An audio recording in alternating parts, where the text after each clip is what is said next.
Bismillah, alhamdulillahi wahda, wassalatu wassalamu ala man la nabiyya ba'da, amma ba'd.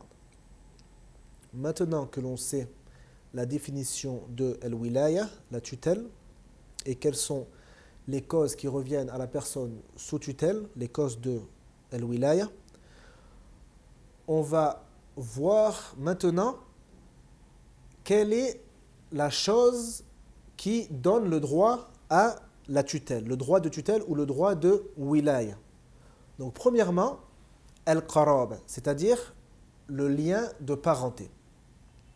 Donc la femme, par exemple, qui désire se marier, le al-wilaya, son tuteur, al-wali, doit être un de ses proches de ce qu'on appelle al-asabat, c'est-à-dire son fils ou son père ou son frère ou son oncle paternel.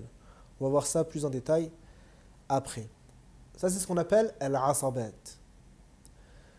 Une deuxième cause de wilaya est ce qu'on appelle l'autorité en place, ou plutôt l'autorité compétente. Par exemple, dans un pays musulman, si la femme n'a pas de famille en vie, dans ce cas-là, al-wilaya, la tutelle revient au dirigeant ou celui qui prend sa place comme le juge ou les gens qui ont été placés pour prononcer les actes de mariage à la place de la femme.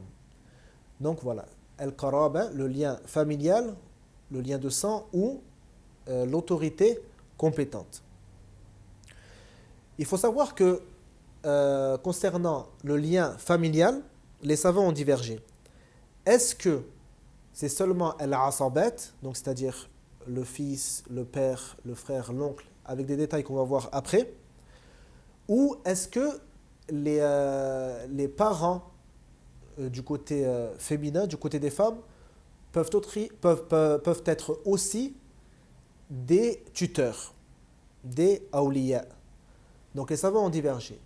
Abu Hanifa, par exemple, voit que s'il n'y a pas ni de père, grand-père, etc., ni de fils, petit-fils, etc., ni de frère, que ce soit demi-frère ou frère des deux parents, et qu'il n'y a pas aussi d'oncle paternel ou de cousin d'oncle paternel, dans ce cas-là, al-wilaya revient à la mère, et ensuite à l'oncle maternel, etc. La plupart des savants voient que dans ce cas-là, s'il n'y a ni père, s'il n'y a ni fils, père, frère ou oncle, dans ce cas-là, al-wilaya, donc la tutelle revient directement aux dirigeants, aux autorités compétentes, que ce soit le juge ou le dirigeant, etc. Donc cette divergence est sur ce point précis. Wallahu a'lam, Allahumma salli wa sallim ala nabiyyina Muhammad.